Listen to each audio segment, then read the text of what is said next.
बच्चों, जैसा कि हमने हमारी पिछली कक्षा में स्वरों के बारे में जाना था, आज हम उससे आगे बढ़ते हुए व्यंजनों के बारे में पढ़ेंगे। जैसा कि मैंने आप लोगों को बताया था कि वर्णमाला का परिवार दो भागों में बटा हुआ है। पहला है स्वर, जिनको स्वतंत्र रूप से बोला जाता है, तथा दूसरा होता है व्यंजन, जिनको बोलने के लिए हमें स्वरों की आवश्यकता लगती है। तो किस प्रकार से स्वरों की आवश्यकता लगती है?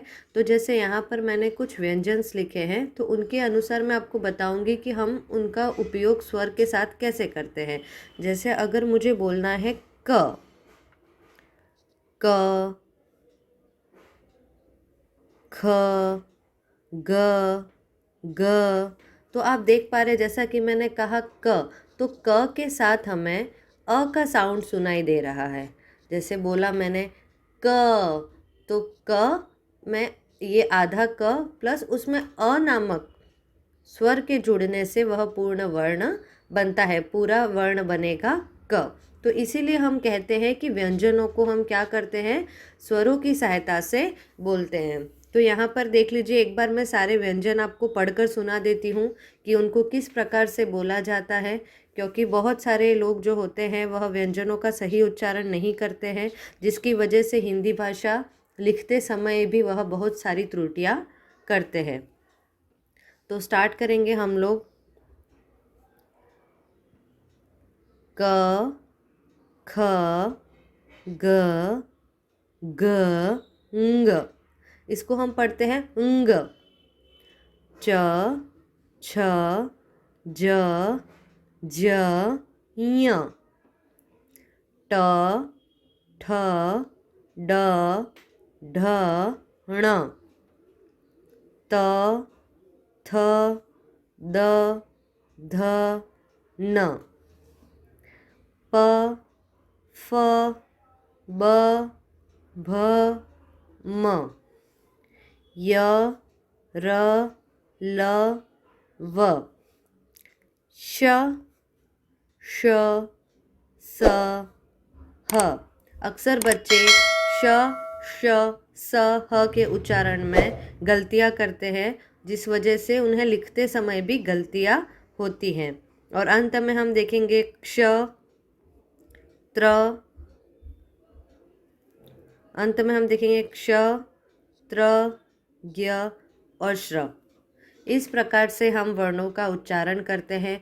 जैसा कि आप स्क्रीन पर देख पाएंगे कि मैंने इन वर्णों को, इन व्यंजनों को लिखने में थोड़ी थोड़ी जगह छोड़ी है, क्योंकि व्यंजन को अगर हम पूर्ण काउंट करें तो वो क से लगाकर श्र तक माने जाते हैं।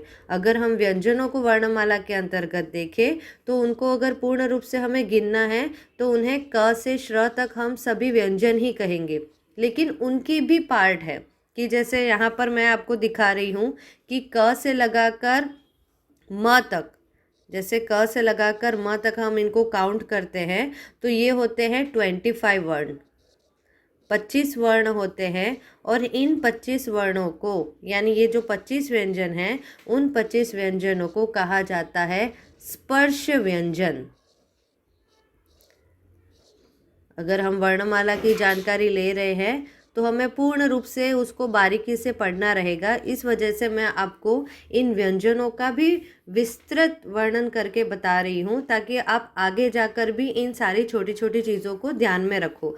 तो जैसा कि क से लगाकर म तक ये 25 व्यंजन होते हैं, जिन व्यंजनों को हम स्पर्श व्यंजन के नाम से जानते हैं। अब इन्हें स्पर्श व्यंजन क्यों कहा जाता है? क्योंकि इन सारे वर्णों का जब हम उच्चारण करते हैं तो हमारी जो जिह्वा है, यानी हमारे मुख के अंदर जो टंग होती है, वो हमारे मुख के यानी मुंह के अलग अलग पार्ट को स्पर्श करती है, इसीलिए उन्हें स्पर्श व्यंजन कहा जाता है। जैसे अगर हम देखेंगे कि हम क, ख, ग, ng ऐसा उच्चारण करते हैं तो हमारा साउंड कंठ से आता है।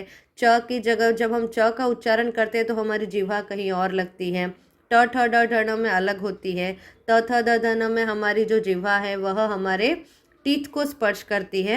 और प, फ, ब, भ, म में हमारे सिर्फ होठ हिलते हैं, यानी हमारे मुख का जो पार्ट है वह कहीं ना कहीं अलग अलग जगह पे स्पर्श होता है, इसीलिए इन्हें क से लगाकर म तक के व्यंजनों को हम स्पर्श व्यंजन के अंतर्गत रखते हैं। तो आई होप आपको ये समझ में आया होगा कि क से लगाकर म तक जो यह 25 वर्ण होते हैं उन्हें स्पर्श व्यंजन के अंतर्गत रखा जाता है। धन्यवाद।